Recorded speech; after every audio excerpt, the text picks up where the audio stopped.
আসসালামু আলাইকুম ওয়া রাহমাতুল্লাহি ওয়া বারাকাতুহু। ইন্নাল হামদালিল্লাহি নাহমাদুহু ওয়া নাস্তাঈনুহু ওয়া নাস্তাগফিরুহ ওয়া নুসাল্লি ওয়া নুসাল্লিমু আলা আশরাফিল আমবিয়াই ওয়া সাইয়্যিদিল মুরসালিন নবিয়্যিনা মুহাম্মদ ইবনে আবদুল্লাহ ওয়া আলা আলিহি ওয়া আসহাবিহি আজমাইন। আম্মা বা'দ। সম্মানিত দর্শক, আপনারা যে যেখান থেকে পিস টিভি বাংলার আল কোরআনের ওসিয়ত অনুষ্ঠানটি দেখছেন, সবাইকে আন্তরিক দোয়া ও স্বাগত জানিয়ে শুরু করছি আমাদের আজকের পর্ব। আমরা বিগত পর্বে আলোচনা করছিলাম সূরা লোকমানের ওসিয়তগুলো। আমরা প্রথম ওসিয়তগুলো আলোচনা করেছি শিরিক মুক্ত হওয়া, পিতামাতার খেদমত করা, পিতামাতার অবাধ্য না হওয়া, আর আল্লাহ তাআলার রব্বানি আদালত, ডিভাইন জাস্টিস, আমরা ভালো করি মন্দ করি তিনি সব জানছেন, দেখছেন, আমাদেরকে তিনি দেবেনই দেবেন, এই বিশ্বাস সুদৃঢ় করা, এই ওসিয়তগুলো আমরা আগে আলোচনা করেছি। এরপরে সূরা লোকমানের 17 আয়াতে লোকমান বললেন, ইয়া বুনাইয়া, হে আমার প্রিয় সন্তান ছেলে, আকিমিস সালাহ, সালাত কায়েম করো, ওয়া'মুর বিল মা'রুফি ওয়ানহা আনিল মুনকার ওয়াসবির আলা মা আসাবাক ইন্না যালিকা মিন আজমিল উমুর। সালাত কায়েম করো, ন্যায় কাজের আদেশ করো, অন্যায় থেকে নিষেধ করো, এবং এ বিষয়ে তোমার যাই কিছু হোক না কেন তুমি সবর করো। আর এটাই হলো দৃঢ় সিদ্ধান্তের, দৃঢ় সংকল্পের, স্থির চিত্ততার কর্ম। আমরা সালাতের বিষয়ে গত পর্বে আলোচনা করেছি। এ পর্বে ন্যায়ের আদেশ, অন্যায়ের নিষেধ এবং সবর বিষয়ক ওসিয়তগুলো আলোচনা শুরু করব। সম্মানিত দর্শক, আমরা দেখেছি আধুনিক সভ্যতা মানুষকে ব্যক্তিকেন্দ্রিক বানায় এবং আমরা আমাদের সন্তানদেরকে এমনভাবে গড়ে তুলি যে কে কী করছে এ বিষয়ে নাক গলায় না, প্রত্যেকের এটা ব্যক্তি স্বাধীনতা। এই ব্যক্তি স্বাধীনতার পাশাপাশি মানুষকে কল্যাণের পথে ডাকার যে একটা দায়িত্ব, এটা আমরা নিজেরাও পালন করি না, সন্তানদেরকেও পালন করতে শিক্ষা দিচ্ছি না। আর তাই তো আল্লাহ তাআলা সন্তান প্রতিপালনের মৌলিক বিষয়ের ভিতরে এ বিষয়টি উল্লেখ করেছেন। সম্মানিত দর্শক, কেন আমাদেরকে সন্তান প্রতিপালনে এ বিষয়ে লক্ষ্য রাখতে হবে? আপনারা হয়তো চিন্তা করতে পারেন, আমরা সালাত শিখিয়ে দিলাম, কিছু ইবাদত বন্দেগী শেখালাম, দুনিয়ার ব্যবসা বাণিজ্য শিখিয়ে দিলাম, ও মানুষে থাকলো, ইবাদত বন্দেগী করলো, এটাই কি যথেষ্ট নয়? সম্মানিত দর্শক, এখানেই হলো আধুনিক জীবনযাত্রা, জীবন সম্পর্কে আধুনিক মানসিকতা আর ইসলামী চেতনার পার্থক্য। আধুনিক মানসিকতায় জীবন অনেকটা আখেরাত মুক্ত জীবন হিসেবেই আমরা কল্পনা করি, গ্রহণ করি। যদিও আমরা দাবি করি আখেরাতে বিশ্বাস করি, এটা আমাদের কর্মে কোনো প্রভাব ফেলে না। আর এজন্যই মানব উন্নয়ন, হিউম্যান ডেভেলপমেন্ট ইন্ডেক্সে মানুষের উন্নয়নের জন্য শুধু তার আয়ুটা কেমন দীর্ঘ হচ্ছে, লেখাপড়ার সুযোগ তার কেমন আছে, আর জীবনযাত্রা কতটুকু সুন্দর, এই তিনটে বিষয়ই মূলত লক্ষ্য রাখা হয়। আপনারা যে কেউ এ বিষয়ে অধ্যয়ন করলে জানতে পারবেন। কিন্তু তার আচরণ আখলাক কতখানি, নৈতিকতা মানবতা কতখানি, তার বিশ্বাস কত দীর্ঘ গভীর, এ বিষয়ে কোনো অধ্যয়ন, কোনো বিষয়কে মানব সম্পদ উন্নয়ন, মানব উন্নয়নের মাপকাঠিতে রাখা হয়। আর এজন্যই আমরা অনেক সময় সন্তানদেরকে কিছু শিক্ষা দিই, হয়তো দুনিয়ার সফলতার কিছু শিক্ষা দিচ্ছি, আখেরাতের বিষয়টা একেবারেই অবহেলা করছি। কিছু হয়তো সালাত সিয়াম শিক্ষা দিলেও সমাজ সচেতনতা এগুলো শিক্ষা দিচ্ছি না।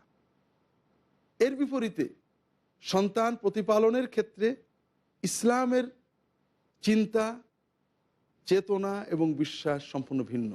ইসলাম আমাদেরকে বিশ্বাস করতে শেখায় সন্তান তোমার বড় সম্পদ, শুধু দুনিয়াই নয়, দুনিয়া এবং আখেরাতের অনন্ত জীবনে এই সন্তানদের নিয়ে আনন্দ উপভোগ করতে হবে। আল্লাহ কোরআন কারিমে বলছেন, ওমা আলাতনাহুম মিন আমালিহিম মিন শাই, যারা ঈমান এনেছে এবং তাদের সন্তান বংশধরেরা তাদের মতো ঈমানদারিতে তাদের অনুসরণ করেছে, আমি কিয়ামতে ওই সন্তানদেরকে তাদের পিতামাতার সাথে সংযুক্ত করে দেব, তাদের একত্রে জান্নাতে থাকার ব্যবস্থা করে দেব, তাদের কোনো নেক আমল আমি নষ্ট হতে দেব না। সম্মানিত দর্শক, তাহলে সন্তান শুধু এই দুনিয়ার জীবনে আমার চোখের শান্তি নয়, দুনিয়ার জীবন তো ক্ষণস্থায়ী, আমরা আখিরাতের অনন্ত জীবনে তাদেরকে পাশে পাবো, উপভোগ করব। এই চেতনার মাধ্যমেই ইসলাম আমাদেরকে সন্তান লালন করতে শিক্ষা দিয়েছে। শুধু তাই নয়, সন্তানদের আমরা উপভোগ করব তাই নয়, সন্তানদের মাধ্যমে আমরা মুত্তাকিদের ইমাম হয়ে যাব, মডেল হয়ে যাব, আদর্শ হয়ে যাব। আল্লাহ কোরআন কারীমে দোয়া করতে শিখিয়েছেন, রব্বানা হাবলানা মিন আজওয়াজিনা ওয়া যুররিয়াতিনা কুররাতা আয়ুন ওয়াজআলনা লিল মুত্তাকিনা ইমামা। আয় আমাদের রব, আমাদের দাম্পত্য সঙ্গীদেরকে, স্বামীর জন্য স্ত্রীকে, স্ত্রীর জন্য স্বামীকে, এবং আমাদের সন্তান সন্ততিদেরকে আমাদের চোখের শান্তি বানিয়ে দেন, আমাদের শান্তিময় বরকতময় পারিবারিক জীবন দান করেন, এবং আমাদেরকে মুত্তাকিদের ইমাম বানিয়ে দেন। কাজেই সন্তান সন্ততি পরিবারের শান্তি মুত্তাকিদের জন্য মডেল হওয়ার একটা বড় বৈশিষ্ট্য। আল্লাহ রসুল সাল্লাল্লাহু আলাইহি ওয়াসাল্লাম বলছেন, ইদা মাত ইবনু আদম ইনকাতা আনহু আমালুহু ইল্লা মিন সালাত। মানুষ যখন মারা যায় তার কর্ম বন্ধ হয়ে যায়, তিনটে সূত্র থেকে তার নেক আমল সওয়াব চালু থাকে। সাদাকাতিন জারিয়া, এমন সাদাকা যার কল্যাণ স্থায়ী থাকে, প্রবাহমান থাকে। আলমিন ইউনতাফাউ বিহি, এমন কোনো জ্ঞান রেখে গিয়েছে যে জ্ঞান থেকে তার মৃত্যুর পরও মানুষ উপকার পায়। আও ওয়ালাদিন সালিহিন ইয়াদউ লাহু, অথবা এমন সন্তান রেখে গিয়েছে, সন্তান সৎ নেককার, সে তার জন্য দোয়া করে। সন্তানের প্রতিটি দোয়া, আল্লাহ আমার আব্বাকে মাফ করো, আম্মাকে মাফ করো, ক্ষমা করো, মর্যাদা বাড়াও, সওয়াব দাও, প্রতিটি দোয়া আল্লাহ কবুল করলে তার পিতা মাতার আমল নামায় সওয়াব হিসেবে লেখা হতে থাকে। কাজেই আমরা সন্তানদেরকে জীবনে শুধু নয়, মৃত্যুর পরে, আখিরাতের আগে, ওই সময়ে উপভোগ করতে চাই। আল্লাহ রসুল সাল্লাল্লাহু আলাইহি ওয়াসাল্লাম বলছেন, ইন্নাল মারআ লা তুরফাউ দারাজাতুহু ইয়াউমাল কিয়ামাহ ফায়াকুল আন্না লি হাযা ইয়াকালু লাহু বিইস্তিগফারি ওয়ালাদিকা লাক। মানুষ কিয়ামতে দেখবে সে যতটুকু নেকামল করেছিল তার মর্যাদা আরো অনেক বাড়িয়ে দেওয়া হয়েছে। সে বলবে, আমার এত মর্যাদা কেন হলো, আমি তো এত কর্ম করিনি। তখন তাকে বলা হবে যে তোমার সন্তানেরা তোমার জন্য দোয়া করত, তোমার জন্য আল্লাহর কাছে ক্ষমা চাইতো, আর এই সন্তানের ক্ষমা চাওয়া দোয়ার বিনিময়ে আল্লাহ তোমার মর্যাদাগুলো বাড়িয়ে দিয়েছেন। সম্মানিত দর্শক, এই রকম সন্তান অর্জন করা, এজন্য প্রচেষ্টার প্রয়োজন। সন্তান তো অন্যান্য প্রাণীর মতো নয়, জন্ম দিলাম ভালো হয়ে গেল। আল্লাহ রসুল সাল্লাল্লাহু আলাইহি ওয়াসাল্লাম আমাদেরকে শিখিয়ে গিয়েছেন, কুল্লু মাউলুদিন ইউলাদু আলাল ফিতরাহ, প্রতিটি নবজাতক শিশুই ফিতরাত, আল্লাহ তাআলার ফিতরাত ইসলামের উপরেই জন্মগ্রহণ করে। ফাআবাওয়াহু ইউহাউদানিহি আও ইনাসরানিহি আও ইউমাজ্জিসানিহি, তার পিতামাতাই তার ভিতরে চিন্তা চেতনা বিশ্বাস অবিশ্বাস ঢোকায়। কেউ তাকে ইহুদি বানায়, কেউ তাকে খ্রিস্টান বানায়, কেউ তাকে অগ্নি উপাসক বানায় বা অন্যান্য ধর্মে নিয়ে যায়। তাহলে প্রাণী জগতে আমরা দেখতে পাই প্রতিটি প্রাণী তার মগজে আল্লাহ তাআলা যে শরিয়া দিন নিয়ম দিয়েছেন তার বাইরে সে যায় না। এজন্যই তো বিজ্ঞ লোকেরা বলেন, পশু সহজেই পশু হয়, মানুষ সহজে মানুষ হতে পারে না। কারণ পশু তো আল্লাহ তাআলা তাকে প্রত্যেক প্রাণীর ব্রেনের ভিতরে যে শরিয়া দিয়ে রেখেছেন এর বাইরে সে কখনো যায় না, তার জন্য অতিরিক্ত কিছু লাগে না। একটা নবজাতক প্রাণী জন্মের পরেই সে মায়ের দুধ খায় বা মায়ের থেকে খাদ্য গ্রহণ করে, একটু পরে উড়ে যায়, নিজেরাই খেতে শিখে যায়, অথবা হাঁটা চলা শিখে যায়। এর জন্য আলাদা কোনো তারবিয়াত প্রশিক্ষণ তার লাগে না। হাঁসের বাচ্চা ডিম থেকে ফুটে সাঁতার কাটতে শুরু করে দেয়, পাখির বাচ্চা একটু পরে উঠতে চেষ্টা করে, উঠতে শুরু করে, গরুর বাচ্চা জন্মের পরেই উঠে দুধ খেতে শুরু করে, আলাদা কোনো প্রশিক্ষণ লাগে না। আর মানব সন্তানের জন্য আল্লাহ তাআলা এমনভাবেই তাকে জন্ম দিয়েছেন, তাকে মানুষ করার জন্য পিতা মাতার স্নেহ মমতা এবং প্রশিক্ষণ প্রয়োজন, নইলে সে বাঁচবে না। হয়তো খাদ্য দিলে বেঁচে থাকবে, মানুষ হবে না। তার যেমন খাদ্য দরকার, পানীয় দরকার, স্নেহ মায়া মমতার বাঁধন দরকার, তারবিয়াত দরকার। এভাবেই আল্লাহ তাআলা আমাদেরকে সৃষ্টি করেছেন। লা তা'লামুনা শাইআ, কিছুই জানি না। সব প্রাণী সব কিছু জেনে তার ভিতরে প্রয়োজনীয় তার ব্রেনে দিয়ে আল্লাহ তৈরি করেছেন, আর মানব সন্তানকে প্রশিক্ষণ দেওয়ার মতো ব্যবস্থা করে তৈরি করেছেন। আর এজন্যই আল্লাহ তাআলা আমাদের নির্দেশ দিয়েছেন, কু আনফুসাকুম ওয়া আহলিকুম নারা, তোমরা তোমাদের জীবনটাকে যেমন এমনভাবে পরিচালিত করবে যেন দোজখে যেতে না হয়, জাহান্নামের আগুনে পুড়তে না হয়, তোমাদের পরিবার পরিজন সন্তানদেরকেও এইভাবে গড়ে তুলবে, তাদেরকে জাহান্নামের আগুন থেকে বাঁচানো তোমাদের দায়িত্ব। সম্মানিত দর্শক, কাজেই সন্তানের চেতনা, ইমান, ব্যক্তিত্ব গঠন এটা পিতামাতার উপর নির্ভর করে, যে আল্লাহ রসুল সাল্লাহ সাল্লাম আমাদের শেখালেন পিতামাতা তাকে খারাপ ভালো যে কোনো দিকে পরিচালিত করতে পারে। দায়িত্ব পুরো পিতামাতার। সফলতার সকল পুরস্কার পিতামাতার, ব্যর্থতার ক্ষতিও তাদের উপরেই বর্তায়। আর এজন্যই ইসলাম পরিবার, পারিবারিক জীবন এবং সন্তানদের বিষয়ে খুবই বেশি গুরুত্ব দিয়েছে। আধুনিক সভ্যতায় মানুষ নিজের জন্য বাসে, একান্তই ব্যক্তিকেন্দ্রিক, অনেকটা পাশবিক জীবন। বিবাহ করতে চান না, করলে সন্তান গ্রহণ করতে চান না, আমি আমার ফুর্তির জন্য বেঁচে আছি। ইসলাম বলে না, তুমি তোমার জন্য নও, তুমি প্রথমত আগত প্রজন্মকে সুন্দর করে রেখে পৃথিবীটাকে সুন্দর বসবাস করে যোগ্য রেখে যাবে, আর আগত প্রজন্মের মাধ্যমে তুমি বেঁচে থাকবে, তোমার বংশধরেরা তোমার জন্য দোয়া করবে, তুমি জান্নাতে এর পুরস্কার পেতে থাকবে, তুমি সেই জান্নাতি জীবনেও এদেরকে উপভোগ করবে। আর এজন্যই ইসলামে বিবাহটাকে অত্যন্ত গুরুত্ব দেওয়া হয়েছে, বিবাহটাকে ইবাদত বলে গণ্য করা হয়েছে। আর বিবাহের ক্ষেত্রে পাত্র বাছায়ে, পাত্রী বাছায়ে উভয় ক্ষেত্রে ধার্মিকতা এবং ভালো আচরণ, আচরণ ব্যবহারের দিক সর্বোচ্চ গুরুত্ব দেওয়া হয়েছে। আল্লাহ রসুল সাল্লাল্লাহু আলাইহি ওয়াসাল্লাম বলছেন, ইযা জাআকুম মান তারদাউনা দীনাহু ওয়া খুলুকাহু ফাযাওয়িজুহু ইল্লা তাফআলু তাকুন ফিতনাতুন ফিল আরদি ওয়া ফাসাদুন আরিদ। যদি তোমরা এমন পাত্র পাও যার ধার্মিকতা এবং আখলাক আচরণ ব্যবহার, তোমার মেয়ের সাথে ভালো ব্যবহার করবে, সুন্দর আচরণ, তার বিনম্রতা আচরণ ইত্যাদি তোমরা তুষ্ট পরিতৃপ্ত, তাকে তোমরা বিবাহ দিয়ে দাও। কারণ তোমরা যদি এগুলো পাওয়ার পরেও অন্যান্য অর্থনৈতিক বিষয়, জাগতিক অন্যান্য বিষয়ের জন্য বসে থাকো, বিবাহ না দাও, তাহলে পৃথিবীতে ফিতনা হবে এবং বিপর্যয় আসবে। পাত্রপক্ষকে পাত্রী বাছাইয়ের সুনির্দিষ্ট দিক নির্দেশনা দিয়েছেন রাসূলুল্লাহ সাল্লাল্লাহু আলাইহি ওয়াসাল্লাম। এটা আমরা বিরতির পরে আলোচনা করব ইনশাআল্লাহ, কারণ বিরতির সময় হয়ে গিয়েছে। আমরা যাচ্ছি একটু ছোট্ট বিরতিতে, আমাদের সাথেই থাকুন। আসসালামু আলাইকুম ওয়া রাহমাতুল্লাহ। সম্মানিত দর্শক, ফিরে এলাম বিরতির পর। আমরা আলোচনা করছিলাম ইসলাম পরিবার এবং আগত প্রজন্মকে কত গুরুত্ব দিয়েছে। রাসূলুল্লাহ সাল্লাল্লাহু আলাইহি ওয়াসাল্লাম বলছেন, তুনকাহুল মারআতু লিআরবা, লিমালিহা ওয়া লিজামালিহা ওয়া লিহাসাবিহা ওয়া লিদীনিহা ফাযফার বিযাতিদ-দ্বীন তারবাত ইয়াদাক।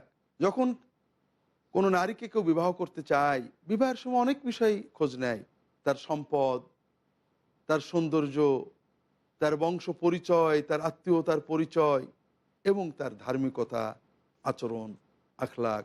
তুমি সবচেয়ে বড় বিচার করবে ধার্মিকতা, আচরণ, আখলাক, তাহলে তুমি সফল হতে পারবে। কেন? কারণ জীবনটা যদি আমাদের উপভোগের জন্য হতো তাহলে আমরা অন্য চিন্তা করতাম, কিন্তু ইসলাম তো জীবনটাকে এইভাবে দেখছে না। জীবনটা নিজেদের উপভোগ এবং আগত প্রজন্মের লালন পালন, তাদের মাধ্যমে নিজেদের বেঁচে থাকা, তাদের মাধ্যমে জান্নাতকে আরও বেশি নেয়ামতময় করা। আর এজন্যই ধার্মিকতা এবং আচরণ আমাদের জীবনকে শান্তি দেয় এবং পরবর্তী প্রজন্ম লালন পালনে আমাদের সহায়তা করে। সম্মানিত দর্শক, শুধু তাই নয়, ইসলাম শিখিয়েছে সন্তান পাওয়ার আগেই সন্তানের জন্য দোয়া করতে হবে। শুধু সন্তান নয়, নেককার সন্তান। কোরআন দোয়া শিখিয়েছে, রব্বি হাবলি মিনাস সালিহিন, আল্লাহ আমাকে সন্তান দেন, নেককার সন্তান।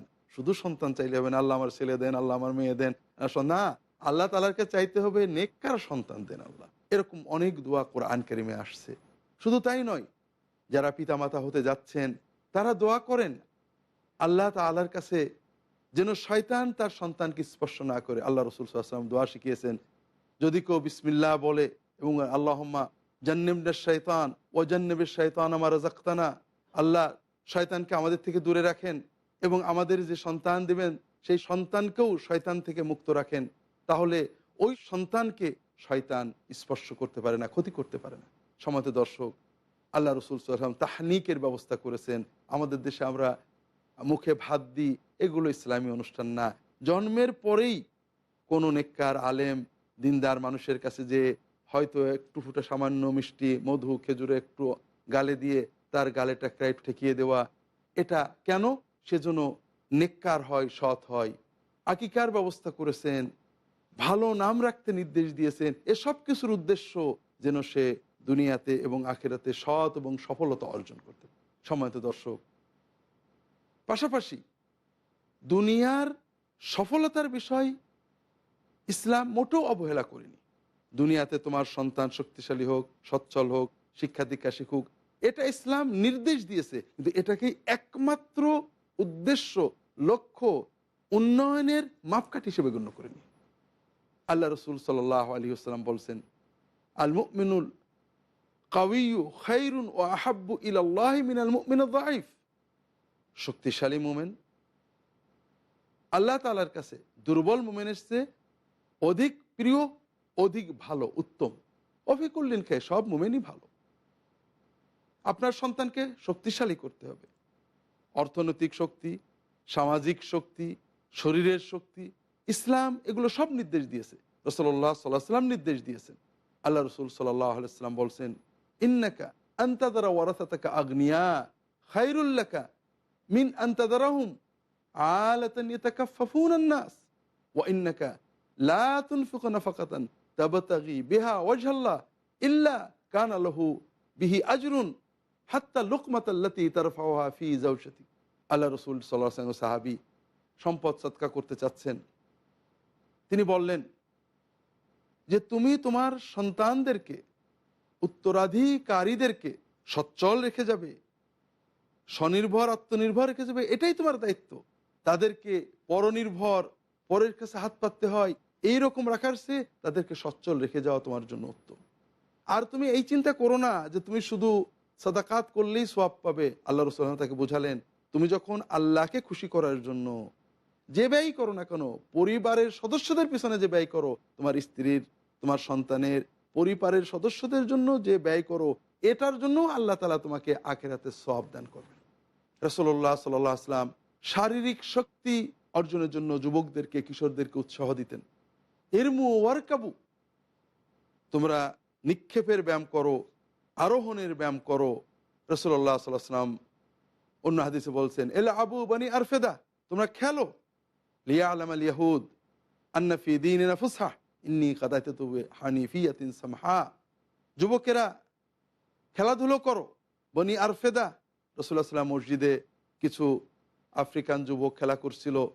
রাসূলুল্লাহ সাল্লাল্লাহু আলাইহি ওয়াসাল্লাম তাদেরকে সম্বোধন করে বলেন, তোমরা খেলতে থাকো, যেন ইহুদিরা বোঝে আমাদের দিনে প্রশস্ততা আছে, এরা ধার্মিকতার নামে সংকীর্ণতা নয়, খেলা নেই, ধুলো নেই, বিনোদন নেই, আনন্দ নেই, এরকম কিছু নয়। আমাদের বিনোদন আছে, আনন্দ আছে।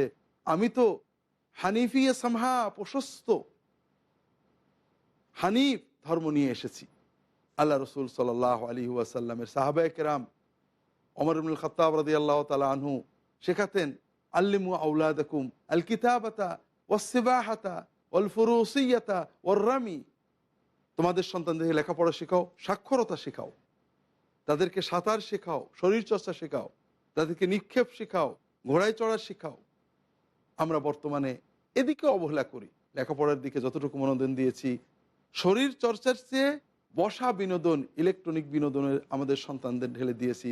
তাতে তাদের শরীর গঠন ক্ষতি হচ্ছে, বিলাসী হচ্ছে, মস্তিষ্কের উপরে চাপ অনেক বেশি পড়ছে। আমরা তাদের এদিকেও রাসূলুল্লাহ সাল্লাল্লাহু আলাইহি ওয়াসাল্লামের সুন্নত অবহেলা করার কারণে আমরা ক্ষতিগ্রস্ত হচ্ছি। সন্তানদের খেলাধুলো, শরীরচর্চার ব্যবস্থা নেই। তারা ঘরে বসে খেলা দেখছে অথবা ইলেকট্রনিক খেলা করছে। এটা তাদের জন্য অত্যন্ত ক্ষতিকর, যেটা পরবর্তী জীবনে তারা বুঝতে পারবে। সম্মানিত দর্শক, তবে এই দুনিয়ার শক্তি, অর্থনৈতিক শক্তি, শরীরের শক্তি, শিক্ষার শক্তি, সাক্ষরতার শক্তি, যেগুলো আধুনিক সভ্যতায় মানব উন্নয়নের মাপকাঠি ধরা হয়েছে, ইসলাম এগুলো নির্দেশ দিয়েছে, তবে এগুলোকে সর্বোচ্চ সফলতার মাপকাঠি ধরেনি, বরং আখিরাতের সফলতাটাকেই সর্বোচ্চ মাপকাঠি ধরেছে। আর এজন্যই এখানে আল্লাহ তাআলা আমাদেরকে নির্দেশ দিচ্ছেন যে তোমার সন্তানকে সমাজমুখী করো, আত্মকেন্দ্রিক নয়। সৎ কাজের আদেশ, অসৎ কাজের নিষেধ এবং ধৈর্য, সদাচরণ শিক্ষাদান করো। সম্মানিত দর্শক, এজন্য কি করতে হবে? এজন্য আমাদেরকে রাসূলুল্লাহ সাল্লাল্লাহু আলাইহি ওয়াসাল্লাম সুন্নাত থেকে শিখতে হবে সন্তান কিভাবে লালন করতে হয়। সন্তান তো সৎ কাজে আদেশ করবে, অসৎ কাজে নিষেধ করবে অন্তত একটু বড় হয়ে। তার বয়স যখন 15, 20, 25 হবে তখন। কিন্তু তার আগে তাদের গড়তে হবে। আমরা যদি ছোট থেকে তাদের ভিতরে ভীতি সঞ্চার করি, তাদের ভিতরে লজ্জার নামে একেবারে আত্মকেন্দ্রিকতা অথবা সংকোচ, পাছে লোকে কিছু বলে সংকোচ তৈরি হয়, কারোর সাথে কথা বলতে পারে না, নিজের ব্যাপারে দুর্বলতা রাখে, আমরা বকিছি তোর দ্বারা কিছু হবে না, আমরা শুধু তাদের বকাবকি করি, এটা কিন্তু সুন্নাহ বিরোধ। আল্লাহ রসুল সাল্লাল্লাহু আলাইহি ওয়াসাল্লাম শিশু কিশোরদেরকে কিভাবে ভালোবাসতেন, কোরআন কিভাবে কথা বলতে শিখিয়েছে। দেখেন লোকমান আলাইহিসসালাম সন্তানকে কিভাবে কাছে ডেকে কত আদরের ভাষায় কথা বলছেন, ইয়া বুনাইয়া।